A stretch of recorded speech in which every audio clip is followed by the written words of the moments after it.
Bismillahirrahmanirrahim. Assalamualaikum warahmatullahi wabarakatuh. Sebahagian besar umat Islam, terlebih khusus jemaah haji, mengenal dengan baik batu hitam, yaitu Hajar Aswad, yang terletak di sudut Yamani Ka'bah.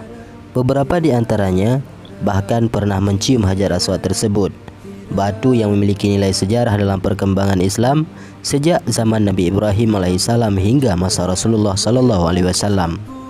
Dari manakah berasal batu tersebut? Simak video ini sampai selesai.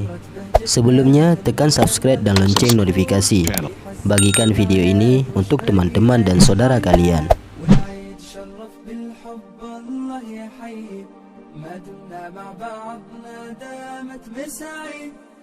Pada awalnya, Allah memerintahkan Nabi Ibrahim alaihissalam untuk membangun Ka'bah. Dalam Al-Quran surah Al-Baqarah, Ka'bah adalah tempat ibadah pertama yang dibangun di dunia. Sebagaimana disebutkan dalam kitabnya Qisasul Anbiya, Ibnu Katsir menjelaskan, saat pembangunan Ka'bah hampir selesai dan masih terdapat satu ruang kosong untuk menutupi temboknya. Ibrahim berkata kepada anaknya, Ismail alaihissalam, untuk mencari batu agar ruang kosong itu bisa segera tertutupi. Pergilah engkau mencari sebuah batu yang bagus untuk aku letakkan di salah satu sudut Ka'bah sebagai penanda bagi manusia. Ismail pergi dari satu bukit ke bukit lain untuk mencari batu yang paling baik. Ketika sedang mencari, malaikat Jibril datang pada Ismail alaihissalam dan memberinya sebuah batu hitam, yaitu Hajar Aswad yang paling bagus. Dengan senang hati ia menerima batu itu dan segera membawa batu itu untuk diberikan kepada ayahnya. Nabi Ibrahim alaihissalam pun gembira dan mencium batu itu beberapa kali. Kemudian Ibrahim alaihissalam bertanya pada putranya, "Dari mana kamu peroleh batu ini?" Ismail alaihissalam menjawab, "Batu ini aku dapat dari yang tidak memberatkan cucuku dan cucumu." Ibrahim alaihissalam mencium batu itu lagi dan diikuti juga oleh Ismail. Begitulah, sampai saat ini banyak yang berharap bisa mencium batu yang dinamai Hajar Aswad itu. Dalam buku Ibnu Katsir disebutkan, ketika Ibrahim memerintahkan Ismail untuk mencari batu tersebut, Ismail merasa sangat letih. "Wahai ayah, aku merasa malas dan capek." Ibrahim berkata, "Biar aku saja yang mencari." Lalu ia pergi dan bertemu dengan Jibril yang membawakan batu hitam dari India. Sebelumnya, batu itu putih bak permata. Adam membawanya ketika ia turun dari surga.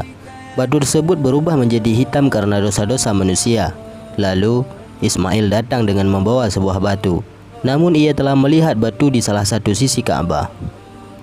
Ismail berkata, "Wahai ayahku, siapakah yang membawa batu ini?" Ibrahim menjawab, "Yang membawa adalah yang lebih giat darimu." Lalu keduanya melanjutkan pembangunan Ka'bah sambil berdoa, "Ya Tuhan kami, terimalah kami dari amalan kami. Sesungguhnya Engkaulah yang Maha Mendengar lagi Maha Mengetahui." Quran surah Al-Baqarah ayat 127. Pada masa Rasulullah berusia 30 tahun, pada saat itu beliau belum diangkat menjadi rasul.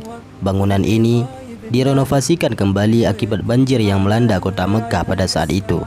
Ketika sampai pada peletakan Hajar Aswad, suku Quraisy berselisih siapa yang akan menaruhnya. Perselisihan ini nyaris menimbulkan pertumpahan darah, akan tetapi dapat diselesaikan dengan kesepakatan menunjukkan seorang pengadil hakim. Pilihan tersebut ternyata jatuh pada Nabi Muhammad SAW. Rasulullah SAW dengan bijak berkata pada mereka, "Berikan padaku sebuah kain." Lalu didatangkanlah kain kepadanya. Kemudian beliau mengambil Hajar Aswad dan menaruhnya dalam kain itu dengan tangannya. Lalu beliau berkata, "Hendaklah setiap kabilah memegang sisi kain ini. Kemudian angkatlah bersama-sama." Mereka lalu melakukannya dan ketika telah sampai di tempatnya, Rasulullah menaruhnya sendiri dengan tangannya. Kemudian dibangunlah.